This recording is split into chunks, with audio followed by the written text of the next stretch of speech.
So a number of senators questioned Attorney General Pam Bondi, and the conversation quickly turned to her least favorite subject, which is Donald Trump and the children. The Supreme Court is back and said that they rejected today an appeal by Ghislaine Maxwell to overturn her conviction. That means her only chance of getting out of prison is a pardon from you.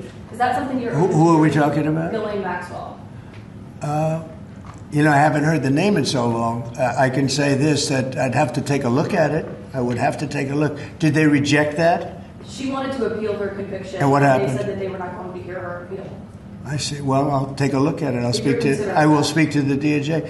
I wouldn't consider it or not consider it. I don't know anything about it. So, but I will speak to the DOJ. Why would she be a candidate for clemency, sir? I don't know. I mean, I'd have to speak to the DOJ. I'll look at it.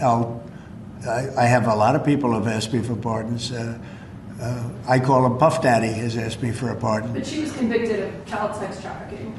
Yeah, I mean, I'm going to have to take a look at it. I'd have to ask DOJ. I didn't know they rejected it. I didn't know she was even asking for it, frankly. Let me ask you something else. There's been public reporting that Jeffrey Epstein showed people photos of President Trump with half-naked young women. Do you know if the FBI found those photographs in their search of Jeffrey Epstein's safe or premises or otherwise? Have you seen any such thing? You know, Senator Whitehouse, you sit here and make salacious remarks, once again trying to slander President Trump left and right, when you're the one who was taking money from one of Epstein's closest confidants, I believe, I could be wrong, correct me, Reid Hoffman, who was with Jeffrey Epstein on multiple occasions. And the senator sitting right next to you tried to block the flight logs from being released. Yet you're grilling me on President Trump and some photograph with Epstein? Come on. The question is, did the FBI find those photographs that have been discussed publicly by a witness who claimed Jeffrey Epstein showed them to him? You don't know anything about that. Okay. Going back to the Epstein files, according to another whistleblower who made a protected disclosure to my office, you pushed the FBI to review approximately 100,000 Epstein-related records on an arbitrarily short deadline in March, and the FBI was directed to flag any documents that mentioned President Trump. Nothing came of that review until July, when DOJ and FBI released an unsigned memo stating, quote, "there's no incriminating client list." Why was the July 7th memo unsigned? The July 7th memo came from the FBI and the Department of Justice. Director Patel answered those questions very clear. And, you know, Senator Durbin, I find it very interesting that you refused repeated Republican requests to release the Epstein flight logs in 2023 and 2024. You fought that. Did you take money from Reid Hoffman, campaign donations, who was a huge Epstein friend? Why did you fight for years? Why did you fight to not disclose the flight logs, Senator Durbin? I can tell you I did not refuse. One of the senators here wished to produce those logs, and I asked her to put it in writing, and she never did. Yeah, I think Senator Blackburn would quarrel with you on that. Well, I will quarrel with you as to Reid, somebody that you mentioned I never heard of. Reid Hoffman. So who gave the order to flag records related to President Trump?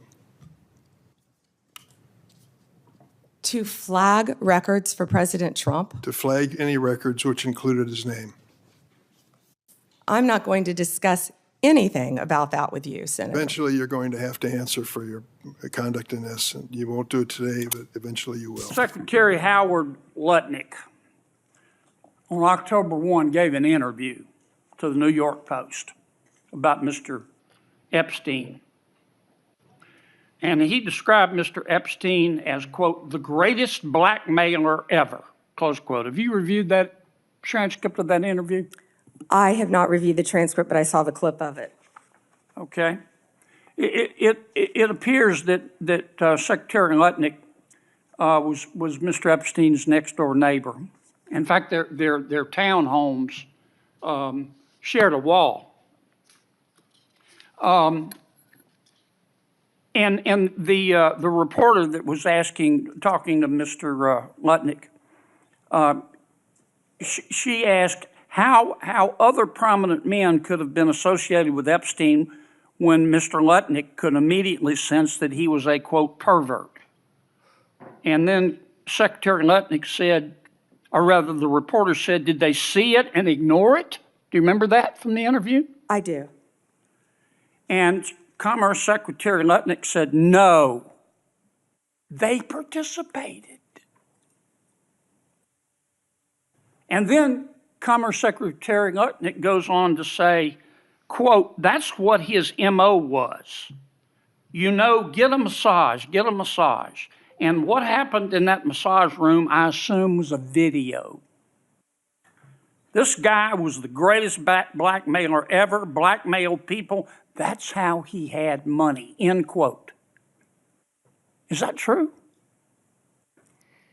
Senator, as our July memo said, we did not uncover evidence. This case has gone through 3 administrations, as well as former U.S. Attorney Alex Acosta. I know that, Pam, but have you interviewed Secretary Lutnik? No, Senator. Do you plan to? If he wants to talk to the FBI or the FBI wants to talk to him, that is more than on. Don't you think you ought to talk to him after this interview? Senator, if Howard Lutnik wants to speak to the FBI and if Director Patel wants to speak to Howard Lutnik, absolutely. Okay.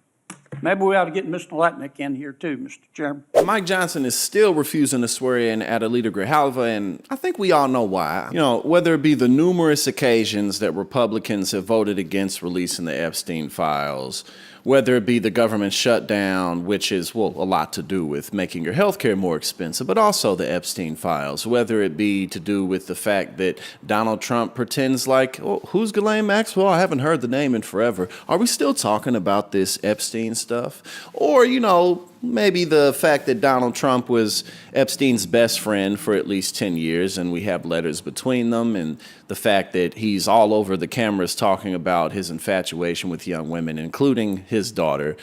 Also, you know, the Hollywood Access tapes, the fact that this man owned a teenage modeling pageant when he was in his 40s. I mean, think about that, you know. I mean, this isn't rocket science. We all know what's going on. And the bigger problem that Donald Trump has is that he said he was going to release the Epstein files and get everybody into trouble, but now he's clearly protecting Jeffrey Epstein and everybody who was connected to him. So there's really no escape, on top of the fact that Donald Trump is completely destroying the country in every way that you can possibly imagine for him to do so. So this one's it's not going away, and it's not going to end well. Hello, everybody. David Schuster here. Thanks for watching. If you found this reporting and commentary valuable, do us a favor and tap the like button.